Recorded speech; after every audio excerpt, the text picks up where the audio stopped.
Good morning, it's February 13th, and this is To My Liberal Friends. If you don't vote for me, you ain't black. Remember that statement? It was made by Joe Biden on the campaign trail in Georgia during the 2020 elections. Now, I want you to think about that statement for a minute. Imagine if a politician said something like, quote, "If you don't vote for me, you're not white." It would have been like setting off a nuclear bomb. The left-wing media in this country would have exploded in their rage and calling the person who said it an outright racist. But yet we see the term white supremacist being tossed around every day by Democrats. Anyone that dares to disagree with them and their political agenda is deemed to be a racist.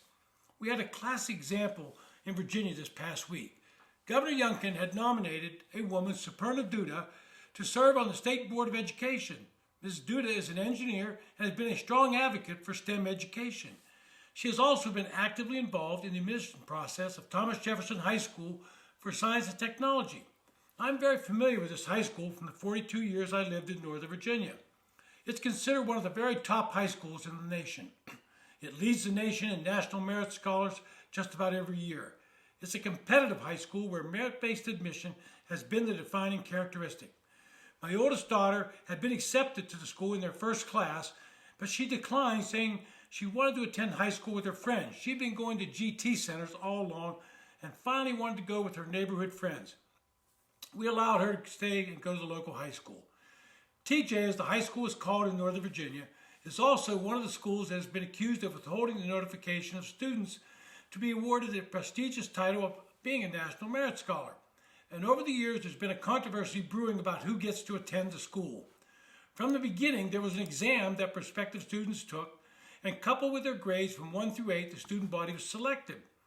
In the beginning, the students were all from Fairfax County, where the school is located, and neighboring districts in Alexandria and Arlington, two heavily Democratic counties, started asking if a number of their students could apply and be accepted.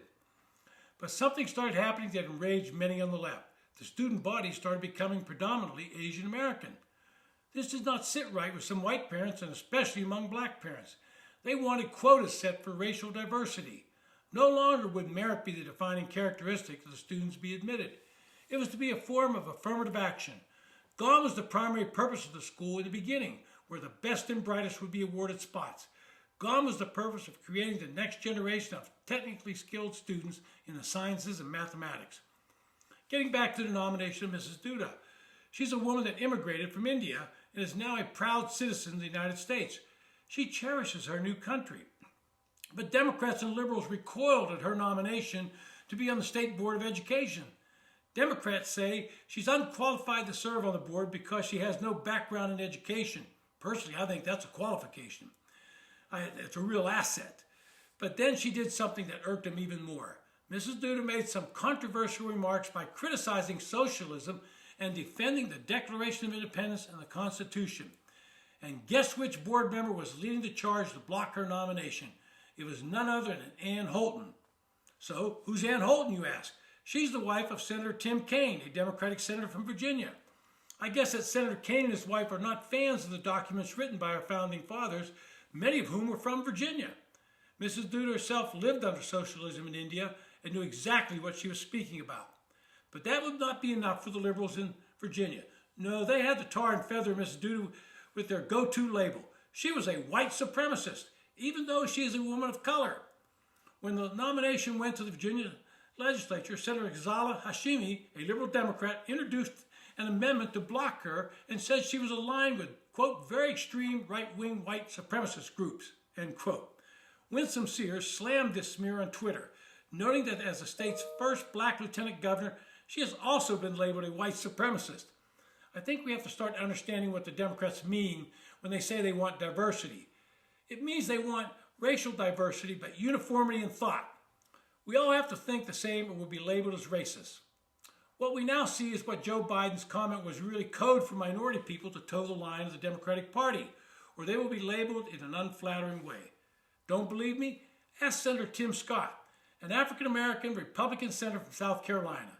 Scott released an ad talking about his family went from cotton to Congress in one lifetime. Scott is a great American success story, the first black senator elected in the South since 1881. And yet Democrats don't view Scott's election and his role in the Republican Party as progress or as something to be proud of. Instead, They use his race to attack him. Quote, when I wrote a bill strengthening policing, they called me Uncle Tom, end quote, Scott said in an ad. When I wrote a bill cutting taxes for single moms, they called me a prop. In a statement to a Washington newspaper, Scott continued, quote, the left continues to run a divisive playbook because minorities who think for themselves represent an existential threat to their fracturing coalition. I refuse to back down because I know their attacks aren't just about me. They want to silence and scare all conservatives at once, end quote. Scott is, of course, correct. Democrats don't believe that black people have a right to think for themselves, think like them, or suffer racist attacks from Democrats. Want further proof? Take a look at the Congressional Black Caucus. If you're a black member of Congress and a Republican, you're denied membership because you don't think like they want you to think. You don't vote the way they want you to vote. Racism is now the Democrats' entire shtick. Their party cannot survive. It cannot keep minority communities in a state of existential panic so they can keep voting Democrat unless they magnify and create a racial crisis around every possible incident. Every individual racial incident has to be turned into something reflective of society as a whole.